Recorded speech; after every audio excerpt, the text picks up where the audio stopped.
Hello बच्चों, आज की क्लास में हम सीखेंगे लीनियर इक्वेशन टू वेरिएबल को ग्राफिकल फॉर्म में कैसे रिप्रेजेंट करते हैं। कल हमने कोऑर्डिनेट को रिप्रेजेंट करना सीखा था। कल हमने कोऑर्डिनेट रिप्रेजेंट करना सीखे थे ना बच्चों, कार्टेशियन प्लेन में। तो इससे पहले मैंने एक वीडियो बनाई थी जिसमें मैंने आपको कार्टेशियन प्लेन में कोऑर्डिनेट को रिप्रेजेंट करना सिखाया था। आज हम सीखेंगे कि लीनियर इक्वेशन टू वेरिएबल। अब जो ये लीनियर इक्वेशन टू वेरिएबल होती है एक्चुअल में ये किस फॉर्म में होती है। तो आपकी जो लीनियर इक्वेशन टू वेरिएबल होती है बच्चों, linear equation in two variable. तो आज हम बात कर रहे हैं लीनियर इक्वेशन टू वेरिएबल की। तो यहाँ पे आपकी लीनियर इक्वेशन टू वेरिएबल होती है A X plus B Y plus C equal में 0। ये आपकी linear equation in two variable बच्चों। तो यहाँ पे आपको दिख रहा होगा एक्स और वाई दोनों की जो हाईएस्ट पावर है वो 1 है। तो जब हाईएस्ट पावर 1 होती है, इसका मतलब डिग्री 1 होती है, तो उसे लीनियर इक्वेशन बोलते हैं बच्चों। तो यहाँ पे एक्स की पावर ही 1 है और वाई की पावर ही 1 है। तो आपकी हाईएस्ट पावर 1 है। तो जब हाईएस्ट पावर 1 होती है तो उसे लीनियर इक्वेशन बोला जाता है। ठीक है बच्चों।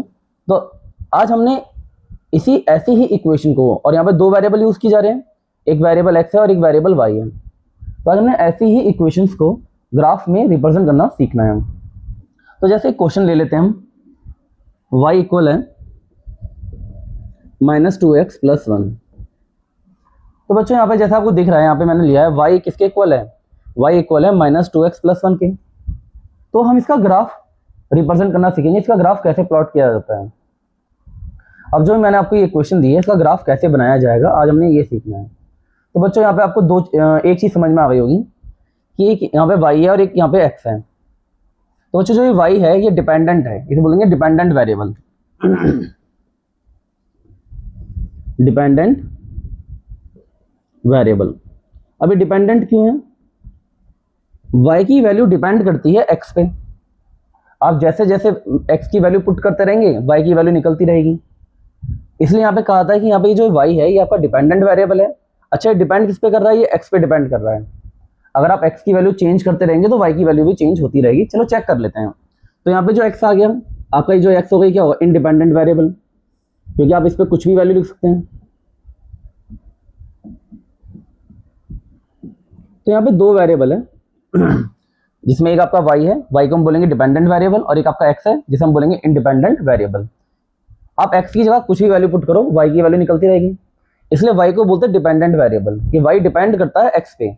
अगर आप x की वैल्यू को चेंज करते हो तो y की वैल्यू भी चेंज होती जाएगी। चलो चेक करते हैं। तो y बराबर है -2x + 1। अब बच्चों वेरिएबल क्या होता है, जिसकी वैल्यू आप चेंज कर सकते हैं। तो सबसे पहले मैं x के प्लेस पे 1 लिखता हूँ। तो x की प्लेस पे 1 लिख दिया।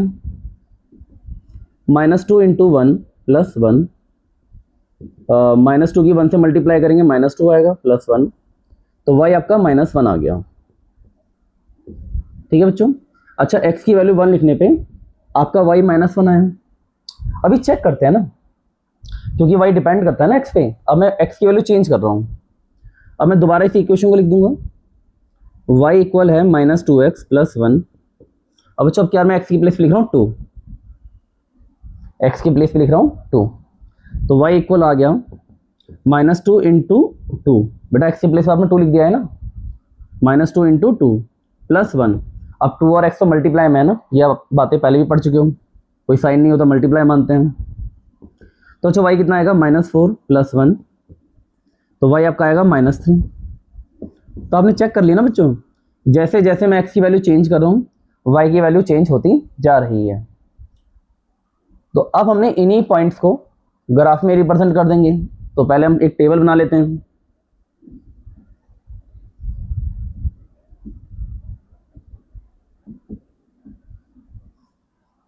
बच्चों मैंने पहले x की वैल्यू 1 रखी थी, x की वैल्यू 1 लिखने पर y मेरा -1 आया था। x की वैल्यू 2 रखने पर y हमारा कितना आया था, -3 आया था। ठीक है। अब इसे हम ग्राफ में रिप्रेजेंट करते हैं। कल मैंने आपको ग्राफ में वैल्यू को रिप्रेजेंट करना सिखाया था, इससे पहले वाली वीडियो में। देखिए मैंने आपको बताया था जो ये हॉरिजॉन्टल लाइन होती है आपकी एक्सिस होती है, और जो ये वर्टिकल लाइन होती है ये आपकी वाई एक्सिस होती है। फिर हमने क्या पढ़ा था, राइट हैंड की वैल्यू जो राइट हैंड में जो वैल्यू आती है एक्स की वो पॉजिटिव वैल्यू आती है,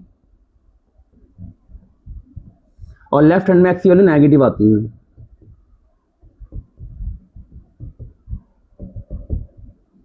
वाई की वैल्यू जो ऊपर की तरफ आती है पॉजिटिव होती है।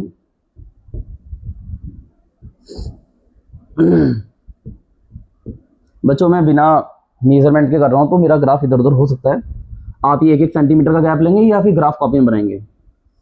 -1 -2, अब चेक करते हैं। अच्छा, x की वैल्यू 1 रखने पर y की वैल्यू -1 आई थी। x की वैल्यू 1 रखने पर y की वैल्यू क्या आई थी, -1 आई थी। कल मैंने आपको बताया था कैसे रिप्रेजेंट करते हैं। तो x की वैल्यू 1 रखने पर, तो x की वैल्यू 1 रखने पर पहले हम x की वैल्यू 1 है ना, तो पहले हम x में 1 चलेंगे। कितना चलेंगे, 1, यहाँ पे गए। अच्छा, y कितना आया, यहीं से y आपका -1 आया, यहीं से आप y की तरफ -1 चलेंगे, y की तरफ -1 चलेंगे। क्लियर हो गया बच्चों। नेक्स्ट, x की वैल्यू 2 रखने पर y आपकी -3 आया था।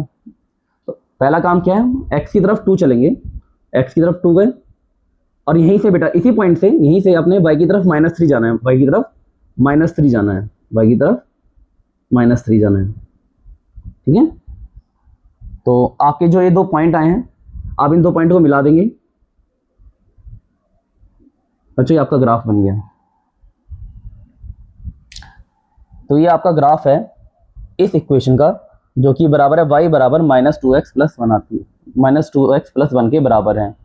इसमें मैंने आपको क्या बताया बच्चों, y जो है वो डिपेंडेंट वेरिएबल है। डिपेंडेंट वेरिएबल क्यों है, क्योंकि y डिपेंड करता है x पे। अगर आप x की वैल्यू को चेंज करेंगे तो y की वैल्यू चेंज होती चली जाएगी। फिर हमने x की जगह वैल्यू रखी, 1 लिखा, x की जगह 2 लिखा, तो आपने देखा ना जब मैंने x की जगह 1 लिखा तो y की वैल्यू -1 आई, और जैसे मैंने x की जगह पर 2 लिखा तो y की वैल्यू कितनी आई बच्चों, -3 आई। तो जैसे जैसे मैं x की वैल्यू चेंज करता जा रहा हूँ y की वैल्यू भी चेंज होती जा रही है। फिर हमने इसका ग्राफिकल रिप्रेजेंट कर दिया।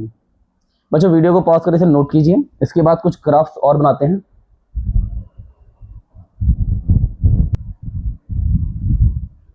बच्चों जैसे आपको बोर्ड पे एक क्वेश्चन और नजर आ रहा होगा, यहाँ पे मैंने लिखा है 2x + 3y = 12 है। तो हम जानते हैं जो लीनियर इक्वेशन 2 वेरिएबल होता है उसकी स्टैंडर्ड फॉर्म जो होती है बच्चों क्या होती है, ax + by + c = 0। ठीक है, तो हमारे पास यहाँ पे जो इक्वेशन दी गई है 2x + 3y = 12 दिया गया है। ओके, अब हमें इसका ग्राफ प्लॉट करना है। तो ग्राफ प्लॉट करने के लिए से पहले मुझे x और y की वैल्यू भी निकालनी पड़ेगी कि x की वैल्यू क्या आएगी, y की वैल्यू क्या आएगी। हमें पहले ये भी निकालना पड़ेगा कि x की वैल्यू क्या रखें कि y निकल जाए। तो पहला हमारा काम क्या है बच्चों, इसमें सबसे पहला हमारा काम आता है x या y में से किसी भी एक को यहाँ से सेपरेट कर दो, अलग कर दो। या तो x को अलग कर दो या y को अलग कर दो। मतलब मुझे या तो x की वैल्यू निकालनी है या फिर y की वैल्यू निकालनी है। इसका मतलब या तो मुझे इक्वेशन x की फॉर्म में चाहिए या y की फॉर्म में चाहिए, आप ये भी कह सकते हैं। तो जैसे मैंने आपका यहाँ पे 2x ही रहने दिया, तो बच्चों प्लस का 3y इधर किसका हो जाएगा, माइनस का 3y हो जाएगा। तो याद है एक काम करते हैं, चलो 2x + 3y = 12 है ना, तो 3y को यहीं रहने देते हैं और ये 12 - 2x आ जाएगा। ठीक है बच्चों, तो ये कितना आ जाएगा, 12 - 2x आ जाएगा। अब आपका y यहीं पे रहेगा, क्योंकि मैंने कहा था ना या तो y की फॉर्म में चाहिए x की फॉर्म में चाहिए। तो अब y के आगे यहाँ पे 3 आ रहा है ना बच्चों, y से पहले यहाँ पे क्या आ रहा है, 3 आ रहा है। तो y और 3 मल्टीप्लाई में, मल्टीप्लाई का नंबर बच्चों कहाँ जाता है, डिवाइड में जाता है ना। 12 - 2x अपॉन में 3। तो हमने क्या करा, या तो पहले y की वैल्यू निकाल दो या फिर x की वैल्यू निकाल दो। तो मैंने y को x की फॉर्म में चेंज कर दिया। पहला काम हमने क्या किया, 2x + 3y = 12 है, तो 3y यहीं पे रहेगा। मैंने कहा 2x को इधर ले जाओ, आपकी मर्जी, या तो आप x की फॉर्म में x की फॉर्म में कन्वर्ट करो या y की फॉर्म में कन्वर्ट करो, आपकी मर्जी, आप जिसको ले जाना चाहते हो। तो 2x + 3y = 12 था, मैंने 3y को यहाँ रहने दिया, प्लस का 2x में इधर जाके किसका हो जाएगा बच्चों, माइनस का हो जाएगा। अब ये 3y है तो 3 मल्टीप्लाई में है, तो y के साथ जो कोएफिशिएंट 3 है ये कहाँ जाएगा बच्चों, डिवाइड में जाएगा। मल्टीप्लाई का नंबर डिवाइड में जाता है। तो हम क्या करेंगे, अब हम x की जगह पे, अब यहाँ पे ये हो गया डिपेंडेंट और ये हो गया इंडिपेंडेंट। y डिपेंड करता है x पे अब x की प्लेस पे वैल्यू पुट करेंगे तो आपका y निकलता रहेगा। तो वैल्यू ऐसे पुट करना बच्चों ताकि ये पूरा डिवाइड हो जाए, डेसिमल में ना रहे। तो डेसिमल वाले नंबर को ग्राफ में प्लॉट करना थोड़ा दिक्कत आता है, क्योंकि अगर डेसिमल 2 पॉइंट वाला आ गया तब क्या करोगे तो एग्जैक्ट वैल्यू नहीं आती है। तो मुझे x के प्लेस पे ऐसी वैल्यू लिखनी है जिससे आपका y निकल जाए। देखो अगर मैं x के प्लेस पे 1 लिखता हूँ, चेक करना है यहाँ पे। अगर आपने x के प्लेस पे 1 लिखा तो 2 1 जा 2, 2 1 जा 2, क्योंकि 2 और x मल्टीप्लाई में है ना, तो 2 1 जा 2, 12 माइनस 2 10। अब 10 3 की टेबल में नहीं आता, गलत हो गया। तो मैंने कहा x की प्लेस में 0 लिख लेते हैं, चेक करना 0 लिख के बिल्कुल सही आएगा। y इक्वल है 12 माइनस 2 मल्टीप्लाई 0 अपॉन में 3। भाई 2 और x मल्टीप्लाई में है ना, और x की प्लेस में मैंने क्या लिख दिया, 0 लिख दिया। तो बच्चों y कितना आएगा, 12 माइनस 0 अपॉन में 3। तो y आएगा आपका 12 अपॉन में 3, 3 4 जा 12, तो आपका y 4 आ चुका है। ओके, तो मेरी एक वैल्यू निकल गई कि x की वैल्यू 0 रखने पे y आपका कितना आ रहा है, 4 आ रहा है। कि अगर मैंने x की प्लेस पे 0 लिखा तो y आपका 4 आ रहा है। अब हम क्या करेंगे, कम से कम बेटा 2 वैल्यू तो निकालनी ही पड़ती है। वैसे मैक्सिमम बुक वाले क्या करते हैं, 3 वैल्यू निकलवाते हैं, या मैक्सिमम स्कूल वाले 3 वैल्यूज निकालते हैं, लेकिन आप 2 वैल्यू से भी ग्राफ बना सकते हो, ऐसा कुछ नहीं है। अब जैसे ये y इक्वल है, पहले हम दोबारा से इक्वेशन को लिख देंगे 12 माइनस 2x अपॉन में 3। अब आपको नेक्स्ट वैल्यू लिखनी है। x की जगह आप क्या लिख चुके हो बच्चों, पहले आप x की जगह पे 0 लिख चुके हो ना। भाई फर्स्ट टाइम आपने क्या लिखा था, x के प्लेस पे 0 लिखा था ना। अब नेक्स्ट वैल्यू लिखनी है, x की प्लेस पे आप क्या लिखूं मैं, अब 0 तो लिखूंगा नहीं, तो 0 तो मैं लिख चुका हूं कि x के वैल्यू 0 लिखने पे y मेरा 4 आता है। तो अब मैं x की जगह पे क्या लिखूं, मुझे सिंपल तरीका बता देता हूं। आपने जो वैल्यू पहले लिखी थी 0 लिखी थी ना, तो आपने x की प्लेस पे पहले 0 लिखा था, उसमें ये जो डिनोमिनेटर उसे ऐड कर दीजिए। जो डिनोमिनेटर आ रहा है ना आपका, तो डिनोमिनेटर जो भी आप उसे ऐड कर दीजिए। अब की बार आप x की प्लेस पे 3 लिखिए चेक कर लेना। y equal 12 minus 2 into 3 upon में 3। तो y कितना आएगा, 12 माइनस 6 अपॉन में 3। तो बच्चों y कितना आएगा, y आपका आ गया कितना आ गया भाई, 12 माइनस 6, 6 अपॉन में 3 2। 12 माइनस 6 किसके बराबर आएगा, 6 के बराबर आएगा ना, और अपॉन में 3 ऐसे रहेगा, तो y आपका 2 आ गया। तो x की वैल्यू 3 लिखने पे y आपका 2 आ चुका है। अब आप क्या करेंगे, टेबल बना लेंगे। अब टेबल बनाएंगे हम एक,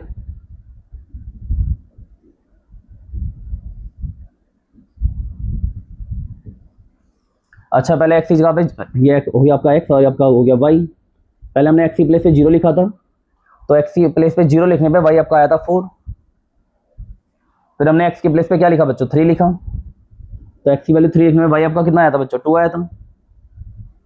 ठीक है, अब हम क्या करेंगे, इसको ग्राफिकल रिप्रेजेंट कर देंगे। इन्हीं पॉइंट्स को हम क्या करेंगे, ग्राफ में शो कर देंगे।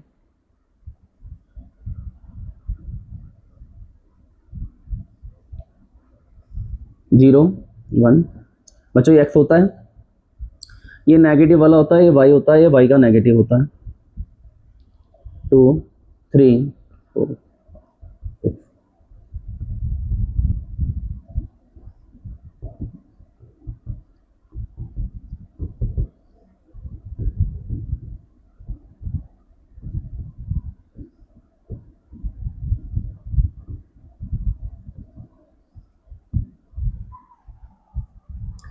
x की वैल्यू 0 लिखने पे y आपका 4 आ रहा है। तो पहले हम x की तरफ 0 चलेंगे, यानी x की तरफ में चलना ही नहीं है, तो हम x की तरफ चलेंगे ही नहीं। x की तरफ हमें देखो लिखा है ना यहाँ पे, x की वैल्यू 0 है, y की वैल्यू 4 है, इसका मतलब x की तरफ चलेंगे ही नहीं, x तो आपका 0 यहीं पे है, और y की तरफ हम 4 जाएंगे, y की तरफ हम कितना जाएंगे, 4 जाएंगे। तो बच्चों ये हो गया कोऑर्डिनेट, ठीक है, क्योंकि x की तरफ तो हमें जाना ही नहीं है ना, x तो मेरा 0 है, तो x मेरा 0 कहाँ पे है, यहाँ पे है, और y 4 कहाँ पे है, दोनों के सामने यहाँ पे एक पॉइंट मार देंगे। इसका मतलब क्या हो गया, हम x की तरफ 0 बढ़े, यानी x की तरफ बढ़े ही नहीं, फिर हम यहीं से y कितना जाना, हमें 4 जाना है, तो y से हम 4 चले गए। फिर x की तरफ 3, x 3 है, y 2 है, तो पहला हमारा काम है x की तरफ हम 3 जाएंगे, तो x की तरफ हम 3 गए। अब यहीं से इसी पॉइंट से हमें y की तरफ कितना जाना है, y की तरफ हमें 2 जाना है, y की तरफ हमें कितना जाना है बच्चों, 2 जाना है, तो y की तरफ 2 बढ़ गए। ठीक है बच्चों, अभी आपके 2 पॉइंट आ रहे हैं, अब इन 2 पॉइंट को आपस में मिला देंगे, 2 पॉइंट को आपस में मिला देंगे। तो बच्चों आपका ग्राफ प्लॉट हो चुका है, इसके लिए 2x प्लस 3y इक्वल 12 के लिए आपका ग्राफ प्लॉट हो चुका है। बच्चों वीडियो को पॉज करके इसे नोट कीजिए। वैसे एक बार देख लीजिए मैंने क्या क्या किया था। 2x प्लस 3y इक्वल में 12 दिया था, तो मैंने आपको क्या बोला, या तो आप y की वैल्यू निकालिए या आप x की वैल्यू निकालिए। तो मैंने यहाँ पे y की वैल्यू निकाली x की फॉर्म में, y की वैल्यू निकाली x की फॉर्म में। तो मैंने क्या किया, 3y को यहीं रहने दिया, तो प्लस का 2x इधर आके माइनस का हो गया। बच्चों 3 और y क्या है, अब ये मल्टीप्लाई में है, तो मुझे y की वैल्यू चाहिए ना, तो y ऐसी रहेगा, 3 कहाँ जाएगा, डिवाइड में जाएगा बच्चों, तो आपका 3 डिवाइड में आ चुका है। फिर मैंने आपसे क्या बोला, मुझे x की जगह पे वैल्यू पुट करनी है, x के प्लेस पे क्या करनी है, वैल्यू पुट करनी है।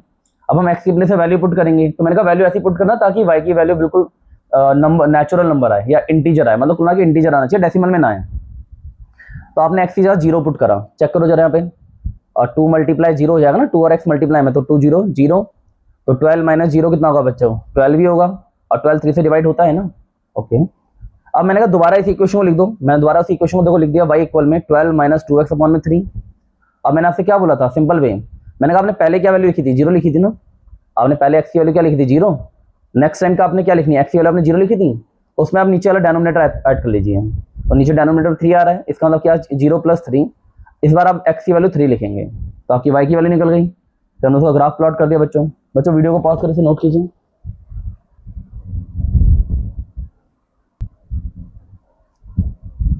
बच्चों जैसे एक क्वेश्चन मैंने आपको अभी बोर्ड पे दिया है, पहले आप इसे वीडियो को पॉज करके से आप खुद ही सॉल्व करने की कोशिश करेंगे, उसके बाद मेरा सॉल्यूशन चेक करेंगे। अब जैसे मैंने आपको बोला, ये आपकी लीनियर इक्वेशन 2 वेरिएबल है, 4x minus 3y plus 12 equal में 0, तो मैंने कहा इसका ग्राफ प्लॉट करना है। अब इस इक्वेशन के लिए ग्राफ बनाना है, तो पहला काम हमने क्या बताया था, या तो मुझे x की वैल्यू चाहिए या मुझे y की वैल्यू, मतलब ये इक्वेशन या तो मैं x की फॉर्म में कन्वर्ट कर दूंगा या फिर y की फॉर्म में कन्वर्ट कर दूंगा। तो मैं इस इक्वेशन को x की फॉर्म में कन्वर्ट करता हूँ। देखिए बच्चों 4x यही रहेगा, अब ये माइनस का 3y इक्वल की तरह किसका हो जाएगा बच्चों, प्लस का हो जाएगा। मैंने कहा ना मुझे इक्वेशन x की फॉर्म में कन्वर्ट करनी है या फिर y की फॉर्म में कन्वर्ट करनी है, मैं x की फॉर्म में कन्वर्ट कर रहा हूँ। तो आपका ये माइनस का 3y इधर आगे किसका हो जाएगा बच्चों, प्लस का हो जाएगा, और ये 12y इधर आगे 12 किसका हो जाएगा बच्चों, इधर प्लस का 12 इधर आगे किसका हो जाएगा, माइनस का 12 हो जाएगा।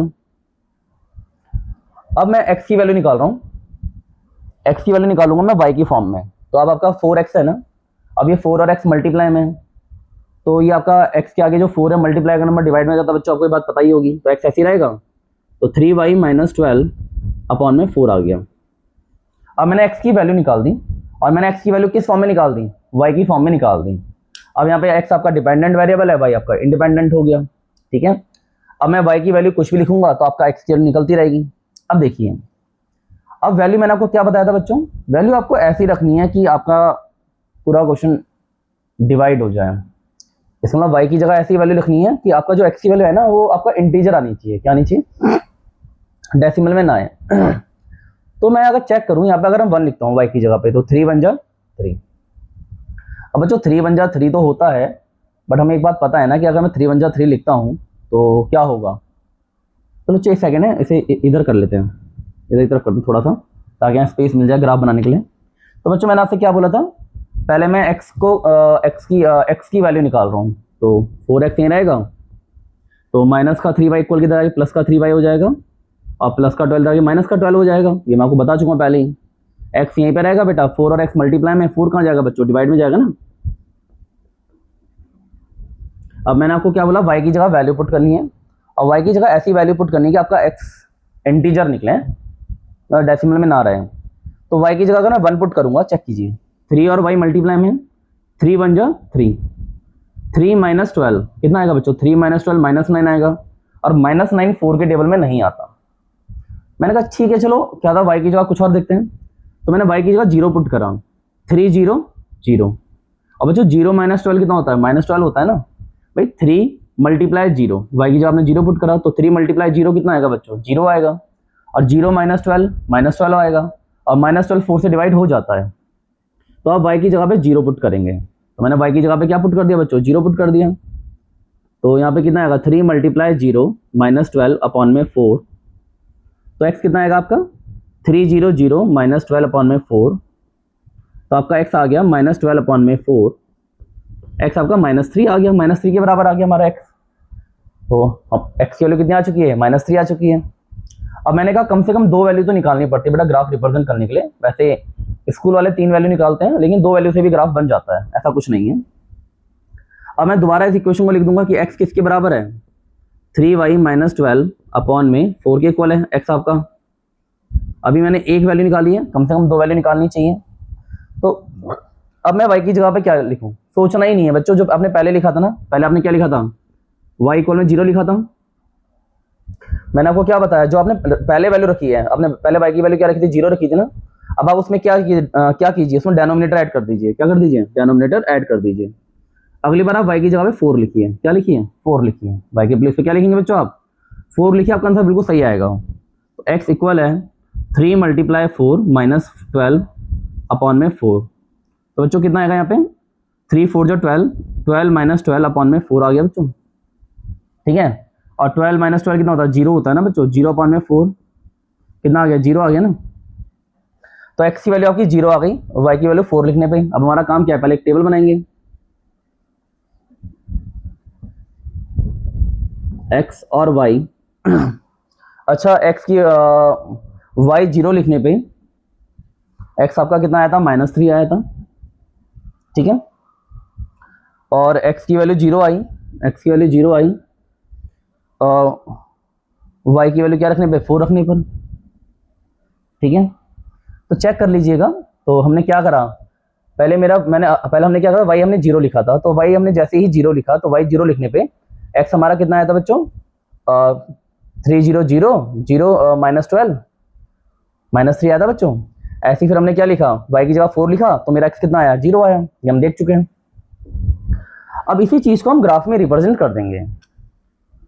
और ग्राफ बनाना मैंने आपको पहले भी सिखाया था, और कोऑर्डिनेट को रिप्रेजेंट करना मैंने आपको कल इससे पहले वाली वीडियो में भी बताया था।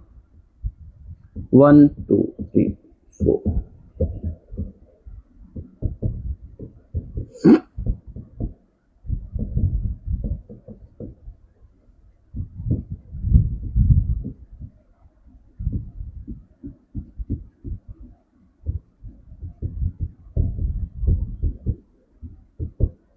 ठीक है, तो x की वैल्यू -3 आई, y 0 पर। तो पहले हम x की तरफ -3 चलेंगे। x की वैल्यू -3 है ना, तो हम x की तरफ -3 गए, -3 यहाँ पर आ रहा है। और y की तरफ हम गए नहीं, y की तरफ में जाना ही नहीं है, y की तरफ में 0 जाना है ना, तो y की तरफ में जाना ही नहीं है। तो इसका मतलब पॉइंट आपका ये हो गया।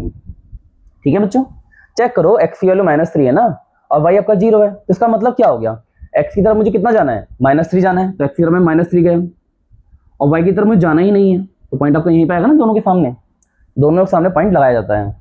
अच्छा, ये सॉरी बच्चों, यहाँ पे आपका y 4 है, ये 4 है। अगली बार नेक्स्ट टाइम क्या है, x की वैल्यू 0 है, यानी x की तरफ में बढ़ना ही नहीं है, ना इधर बढ़ना है ना इधर बढ़ना है x की तरफ। y 4 है, तो x की वैल्यू 0 यहाँ पे है, हमें x की तरफ जाना ही नहीं है, तो x की वैल्यू 0 यहाँ पे है। और जो y की वैल्यू 4 कहाँ आ रही है, y की वैल्यू 4 यहाँ पे आ रही है। तो दोनों के सामने आप क्या करेंगे, पॉइंट लगा देंगे।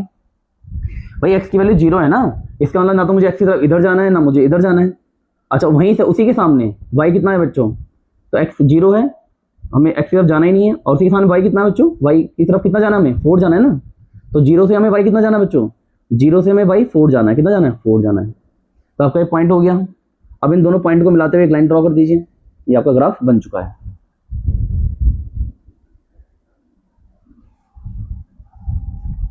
तो बच्चों वीडियो को पॉज करके इसे नोट कर लीजिए।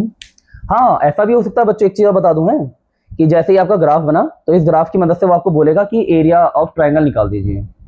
ऐसा भी हो सकता है, ऐसा नहीं है, आने के लिए कुछ भी आ सकता है। तो जैसे अगर ये, जैसे मैंने आपको ग्राफ प्लॉट कर दिया, अब वो बोलेगा जो यहाँ पे ट्रायंगल बन रहा है।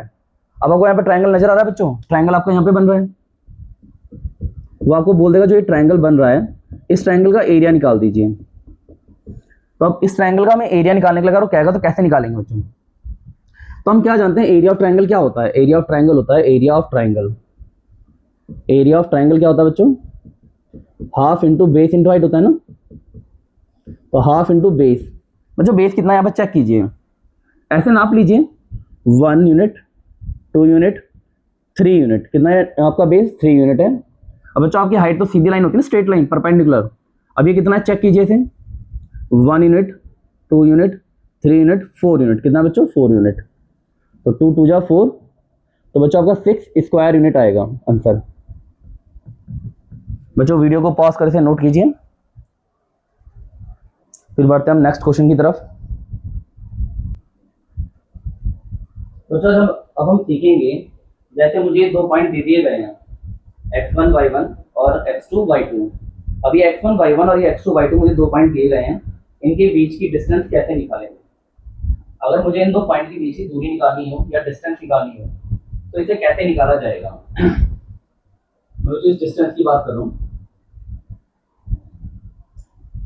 इन दोनों पॉइंट के बीच की दूरी कैसे निकाली जाएगी, उसे निकालने का तरीका क्या है।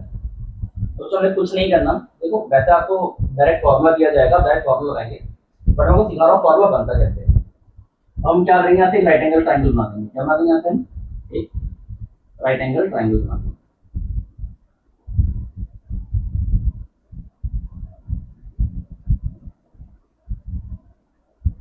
अब हमने राइट एंगल ट्राइंगल क्यों बनाए। अब आप देखिए, परपेंडिकुलर सामने वाला आपका हाइपोटेनस होता है, ये बात आप पहले से जानते हैं। तो हमने पढ़ा है, हमें हाइपोटेनस की वैल्यू निकालनी है, और हाइपोटेनस की वैल्यू किसके बराबर होती है। हाइपोटेनस बराबर होता है परपेंडिकुलर का स्क्वायर प्लस बेस का स्क्वायर। हमने पढ़ा होगा कि जो आपका हाइपोटेनस होता है वो किसके बराबर होता है, परपेंडिकुलर का स्क्वायर प्लस बेस का स्क्वायर। अब आपका जो बेस है वो तो ये है, और जो परपेंडिकुलर है वो यहाँ पे ये है, इसके बराबर है। अब आप बताइए ना, ये दूरी किसके बराबर होगी, चेक कीजिए। इसमें देखते हैं आपका ये वाला पॉइंट क्या है। अगर मैं आपसे आगे बढ़ जाऊं तो ये आपका x1 है, और ये वाला पॉइंट आपका क्या है, और ये वाला पॉइंट x2 है ना। ये वाला पॉइंट किसके बराबर आ रहा है, x2 के बराबर आ रहा है।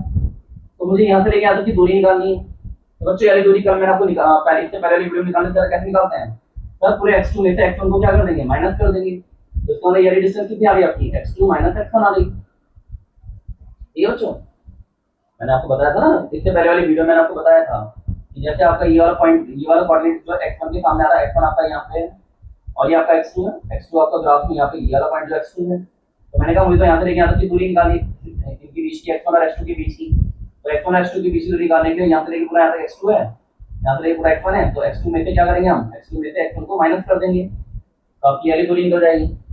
और ये वाली डिस्टेंस निकालने का तरीका भी मैंने आपको बताया था कि ये वाली दूरी किसके बराबर आएगी। चेक कीजिए, यहाँ पे ऐसा हल्का सा घुमा दीजिए, ये आपका y2 है और ये आपका y1 है। तो बच्चों सिंपल सी बात है, मुझे यहाँ से लेके यहाँ तक की दूरी चाहिए, क्योंकि जितनी डिस्टेंस ये होगी उतनी डिस्टेंस आपकी ये भी होगी। जितनी दूरी आपकी ये वाली होगी यहाँ से लेके यहाँ तक की होगी, उतनी दूरी आपकी ये वाली भी होगी। तो हमने क्या कहा था, मैंने आपको बताया था y2 में से क्या करेंगे, y1 को माइनस कर देंगे। कि y2 में से अगर मैं y1 को माइनस कर दूंगा तो आपकी ये डिस्टेंस बिटवीन y1 और y2 के बीच की दूरी आ जाएगी। तो इसका मतलब ये वाली दूरी निकालने के लिए आप क्या करेंगे बच्चों, y2 में से y1 को क्या कर देंगे, माइनस कर देंगे। ये आपका y1 के सामने देखो, ये वाला कोऑर्डिनेट का y1 कहां पे आ रहा है, इस वाले पॉइंट का y एक्सिस में यहां पे आ रहा है, और ये वाला पॉइंट y एक्सिस में कहां पे आ रहा है, यहां पे आ रहा है ना इसके सामने। तो आपको यहां से लेके यहां तक की दूरी निकालनी है। तो ये निकालने के लिए पूरे y2 में से पूरा y2 यहां से लेके यहां तक है, उसमें से क्या करना पड़ेगा, y1, ये वाला आपको माइनस करना पड़ेगा। तो आपका y2 माइनस y1 आ गया। ठीक है, अब हमें दूरी मिल चुकी है, बेस हमारा x2 माइनस x1 आया और परपेंडिकुलर आपका y2 माइनस y1 आया। तो बेटा हाइपोटेनस का स्क्वायर ऐसे रहेगा। पहले बेसिक लिख लेते हैं बच्चों, बेसिक में आपका x2 माइनस x1 का स्क्वायर प्लस y2 और आपका जो परपेंडिकुलर है कितना आया, y2 माइनस y1 का स्क्वायर आ गया। अब बच्चों ये स्क्वायर हटता है तो यहाँ पे क्या लगता है, रूट लगता है ना। तो ये क्या लगेगा, x2 माइनस x1 का square plus y2 minus y1 का स्क्वायर। तो बच्चों ये डिस्टेंस फॉर्मूला है बिटवीन 2 पॉइंट। तो 2 पॉइंट के बीच का फॉर्मूला, अगर आप 2 पॉइंट के बीच की अगर आपको दूरी निकालनी है तो आप ये वाला फॉर्मूला यूज करेंगे, x2 माइनस x1 का square plus y2 minus y1 का स्क्वायर। अब इसी के ऊपर एक कोई क्वेश्चन कर लेते हैं। जैसे आपको दे दिया जाए यहाँ पे -5,7 एंड टोटल कर भी लेते हैं, क्वेश्चन कर लेते हैं इसके ऊपर। जैसे मुझे कोऑर्डिनेट पता है -5,7 है, -5,7 और एक है आपका -1,3। तो मैंने कहा आपको इन 2 पॉइंट के बीच की दूरी निकालनी है, -5,7 और -1,3। अब आपको इन 2 पॉइंट के बीच की दूरी निकालनी है। तो आपका ये x1 हो गया बच्चों, और ये आपका y1 हो गया, ये आपका x2 हो गया और आपका y2 हो गया। तो आप क्या करेंगे, सीधा डिस्टेंस फॉर्मूला आपको क्या बताया था जस्ट, x2 माइनस x1 का square plus y2 minus y1 का स्क्वायर, x2 माइनस x1 का whole square plus y2 minus y1 का होल स्क्वायर। बच्चों अब आप क्या करेंगे, x2 के प्लेस में वैल्यू पुट कर दो, कितनी है बच्चों, -1 है, माइनस x1 के प्लेस में बच्चों कितना आ रहा है, x1 के प्लेस में -5 आ रहा है, तो ब्रैकेट लगा देना है, दो साइन कभी एक साथ नहीं लगाते हैं। y2 कितना है बच्चों, y2 आपका 3 है, y2 के सामने 3 आ रहा है, चेक करो ना, y2 के सामने वैल्यू क्या आ रही है, y2 के सामने वैल्यू 3 आ रही है ना, सेकंड क्वाड्रेटिक y की वैल्यू 3 है ना, माइनस y1 कितना है बच्चों, 7 है ना, तो होल स्क्वायर।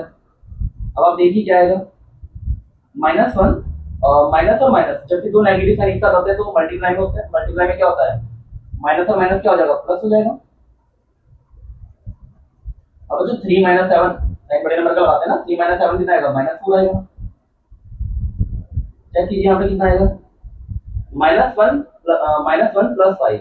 अब माइनस प्लस को माइनस करते ही बात, तो आप 7 क्लास 6 वाले सीख चुके हो ना, तो 5 से 1 को माइनस करना है बच्चों, कितना आएगा, -1 प्लस 5 कितना आएगा बच्चों, 4 ही आएगा, साइन बड़े नंबर का आएगा ना, -4 का स्क्वायर। तो बच्चों ये यहाँ पे ले जा रहा हूँ इसको, यहाँ पे ध्यान रखना बच्चों, -4 का 4 का स्क्वायर 16 होता है, और -4 का स्क्वायर भी माइनस का स्क्वायर नेगेटिव वैल्यू का स्क्वायर बच्चों, ध्यान रखना, नेगेटिव वैल्यू का स्क्वायर हमेशा पॉजिटिव आता है, तो नेगेटिव वैल्यू का स्क्वायर भी आपका हमेशा पॉजिटिव आएगा, तो -4 का स्क्वायर कितना आएगा, 16 ही आएगा। 32 हो गया, और 32 का स्क्वायर रूट आपको निकालना आता होगा, स्क्वायर रूट निकालना तो आपको आता होगा ना बच्चों, तो ये जाएगा आपका 4 रूट 2, कितना आएगा, चलो चेक कर लेते हैं। 32 को क्या बोलेंगे, 16 पूजा 32 होता है ना बच्चों, 16 का रूट क्या होता है, 4, और 2 का रूट नहीं निकल पाएगा, तो 4 रूट 2 आ गया। बच्चों वीडियो को पॉज करके इसे नोट कर लीजिएगा।